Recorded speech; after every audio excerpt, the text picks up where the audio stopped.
नमस्कार, मैं हूं योगेश चक्रवर्ती और आप देख रहे हैं राड नेटवर्क। बिहार में चुनावी मौसम है और इस चुनावी मौसम में नेताओं के टटराना जारी हो गया है। जी हां, नेता एक दूसरे पर आरोप प्रत्यारोप लगाने से कोई मौका नहीं चूकते। ताज़ा मामला है जन अधिकार पार्टी के अध्यक्ष पप्पू यादव का, जिन्होंने तेजस्वी यादव पर कई गंभीर आरोप लगाए हैं और कहा है कि उनकी वजह से ही महागठबंधन में टूट हुई है। इसके साथ ही पप्पू यादव ने रघुवंश प्रसाद सिंह को अपनी पार्टी में आने का न्योता भी दे दिया। लेकिन पप्पू यादव के बारे में कहा जाता है कि वे खुद बिना पेंदी के लोटा हैं, कब किधर लुढ़क जाएंगे कोई नहीं जानता। देखिए पप्पू यादव किस तरह तेजस्वी यादव पर निशाना साध रहे हैं। महागठबंधन से कि महागठबंधन की एकता लगातार बिखरती जा रही है और इसके जिम्मेदार कौन है।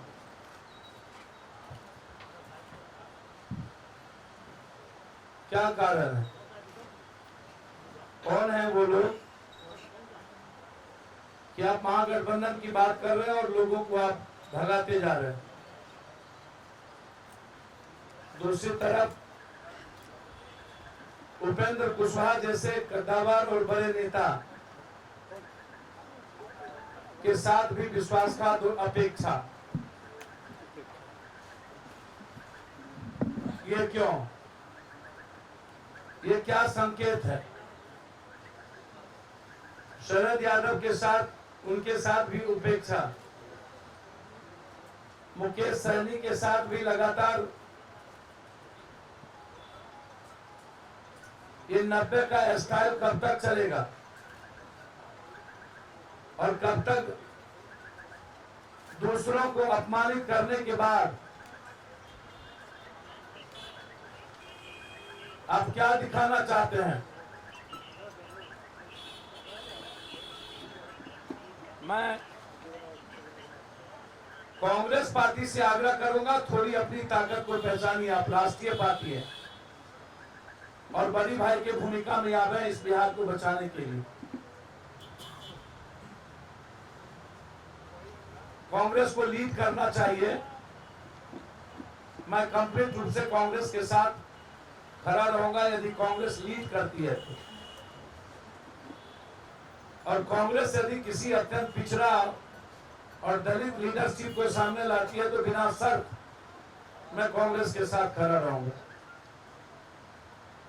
लेकिन यह बिहार की जनता जानना चाहती है कि महागठबंधन को समाप्त करने में भूमिका किसकी है। जो लोग महागठबंधन को समाप्त कर रहे हैं, क्या वो बीजेपी की बी टीम तो नहीं बन गई? क्या बीजेपी के साथ कोई सांगात तो नहीं हो गया? ये बिहार की जनता जानना चाहती है। जबरदस्ती आईएमए के बारे में बोलते रहना, बी टीम, तो जो दिखता है बी टीम है तो वो है, नहीं है। लेकिन जो भीतर से लगातार महागठबंधन को कमजोर करने का प्रयास कर रही है, रघुवंश बाबू जैसे लोगों का अपमान, हम स्वागत करेंगे रघुवंश बाबू का, हम स्वागत करेंगे पुतुल जी का, हम स्वागत करेंगे उपेंद्र जी का, सैनी जी का। कि बिहार बचाने के लिए अब अपमान मत सहिए।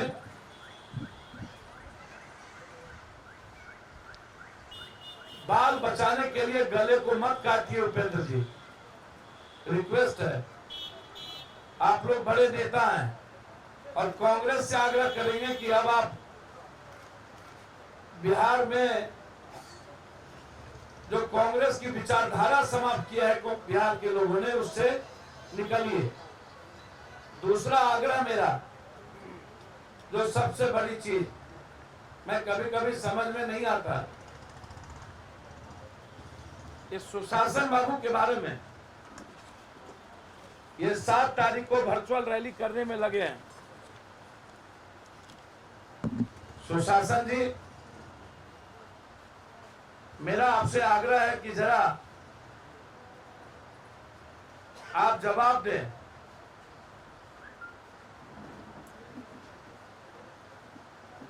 गरीबी हटाने में बिहार 27 बड़े राज्यों में 26वां नंबर पे, भूखमरी हटाने में बिहार 27 राज्यों में 25वें नंबर पे, बिहार देश का दूसरा सबसे गरीब राज्य जहां प्रत्येक व्यक्ति आय 43,822 है, जबकि भारत का औसत है 92,000। एक स्कूल में 20 बच्चे भी आपके यहाँ नहीं पढ़ते हैं। 80% स्कूल में कोई टॉयलेट नहीं है। दुनिया का 20वां पदान पर आप प्रदूषण के मामले में, और पटना नंबर 1 पे। उद्योग नवाचार पूरे प्रदेश में सिर्फ 3,800 उद्योग हैं, उनमें से 2,000 के लगभग उद्योग में काम न के बराबर चल रहा है। प्रदेश में नौकरी का प्रतिशत 12 है, जबकि 88% लोग ऐसे ही यहां पर जीवन यापन कर रहे हैं।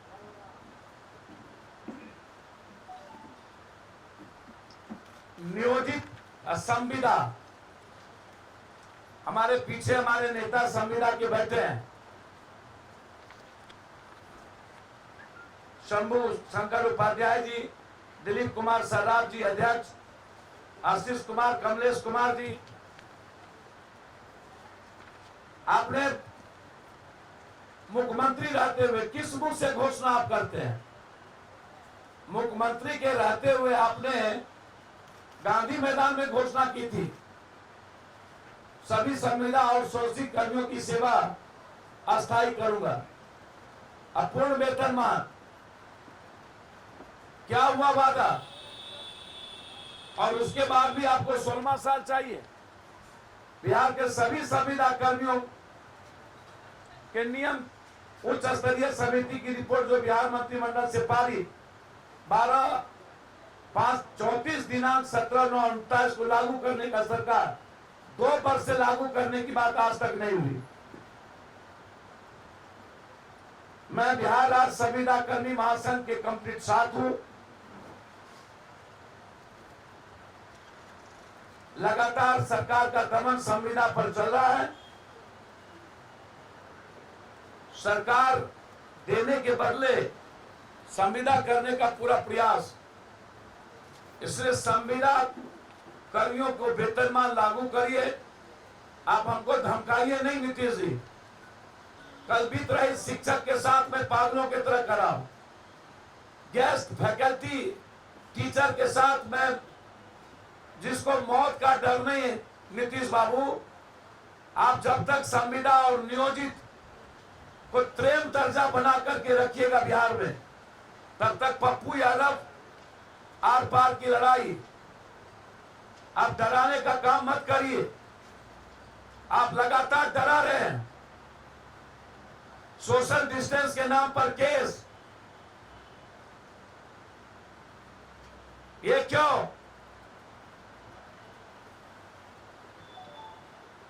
हिटलर की सरकार है क्या आप कंप्लीट रूप से आप आवाज को बुलंद बंद कर रहे हैं। आप कोई भी आदमी अपने अधिकार की बात करेगी, आप सोशल डिस्टेंस के नाम पर उस पर केस कर दीजिए।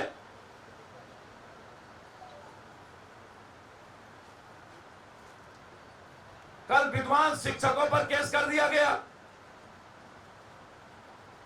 आज लाठीचार्ज करने की नौबत थी। जो हालात है,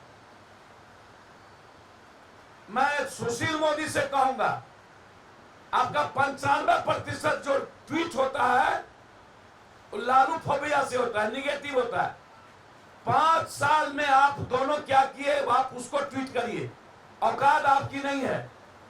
और मैं नीतीश शासन की सरकार को और दोनों पंडित को चैलेंज करता हूं। ये बात स्वीकार कर लिया सुशील मोदी ने, अकेले चुनाव लड़ने की औकात बिहार में किसी की नहीं है। पहली बार स्वीकार्य है। सुशील मोदी जी लगता है मरने के बाद भी लालू यादव का फोबिया आपको नहीं जाएगा। आप 5 साल के अंदर क्या किए आप उसकी बात करिए।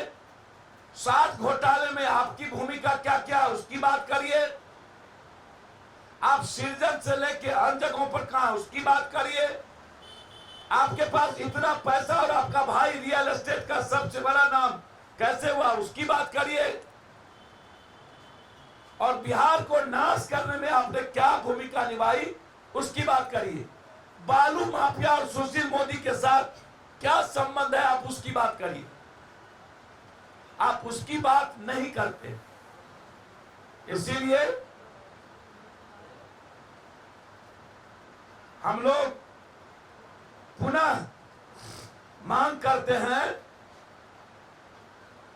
कि बिहार में राष्ट्रपति शासन लगे। बिहार की हालात